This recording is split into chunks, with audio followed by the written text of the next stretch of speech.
Hi everybody, I'm Greg Fishel. Welcome to bonus weather video number 1 for this week. And I mentioned in one of the earlier videos that I was going to sort of approach this video and many more to come in the future from the standpoint that if you were to take a basic meteorology course or bought a basic meteorology textbook, that we're sort of going to go through the outline of the big topics that would be shown in either that course or that textbook and sort of just move on along in the process. So this should carry us along for quite some time. If you are vehemently against this approach, let me know, but this is sort of fun for me because some of these topics, it's been a number of years since I've looked at it, and so I had to go back and review it a little bit for at least some of the details. So it's been sort of fun for me, and I'm sure will be as we go on through this process.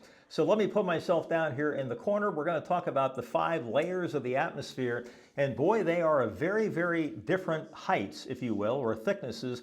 But of course, the air becomes much less dense as you go higher and higher in the atmosphere.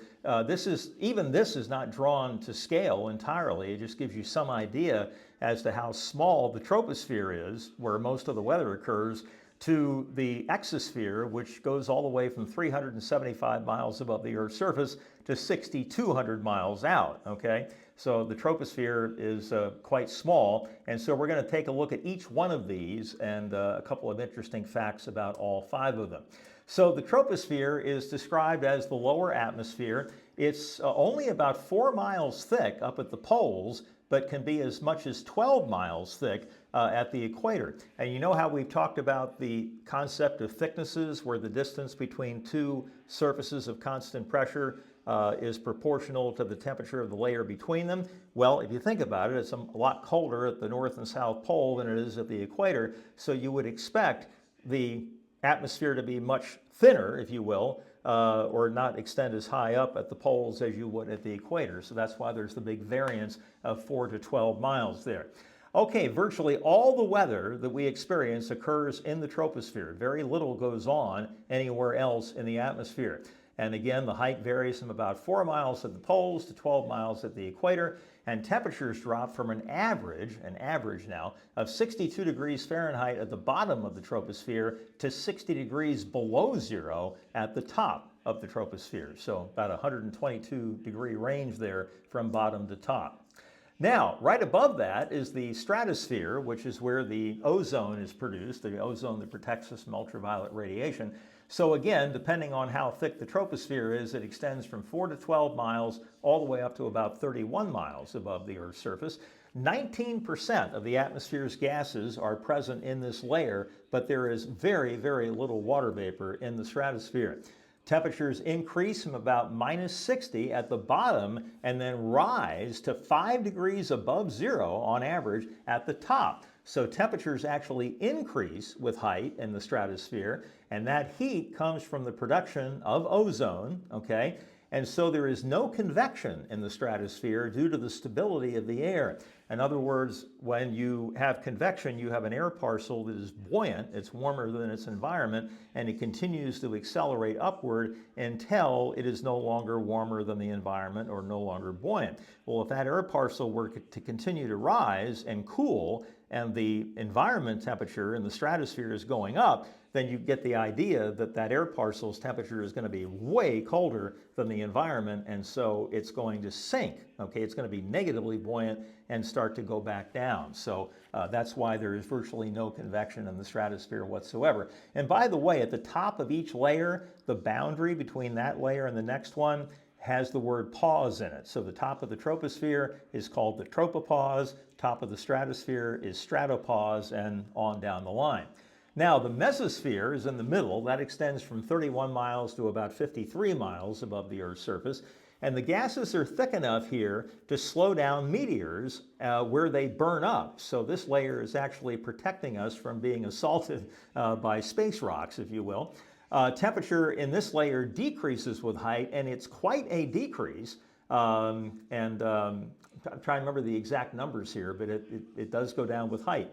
All right, then we go to the thermosphere, and it extends from about 53 miles to 375 miles. So again, you get the idea here that as we go up in the atmosphere, each one of these layers is getting a little thicker and a little thicker as we go up.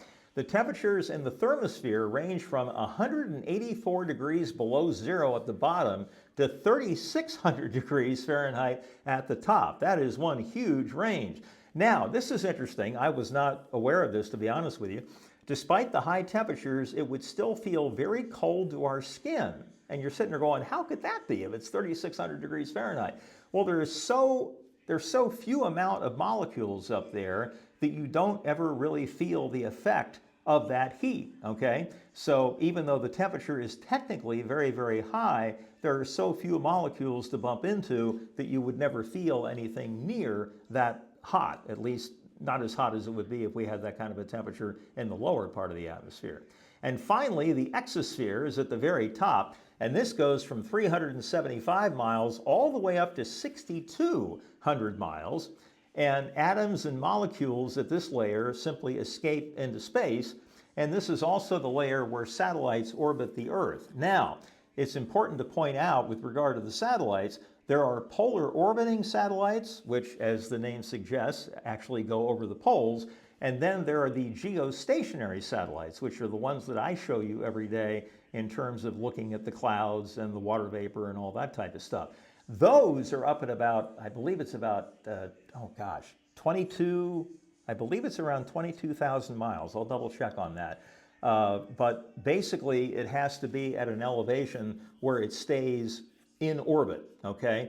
In other words, if it was below that, it would fall toward the Earth. If it was above that, it would escape out of orbit. So there's this perfect altitude, if you will, where these satellites can orbit the Earth. Those are the geostationary ones, but the polar orbiting ones are much, much lower, and those are the ones that are in the exosphere, and that's the layer at which they orbit the poles and keep going around.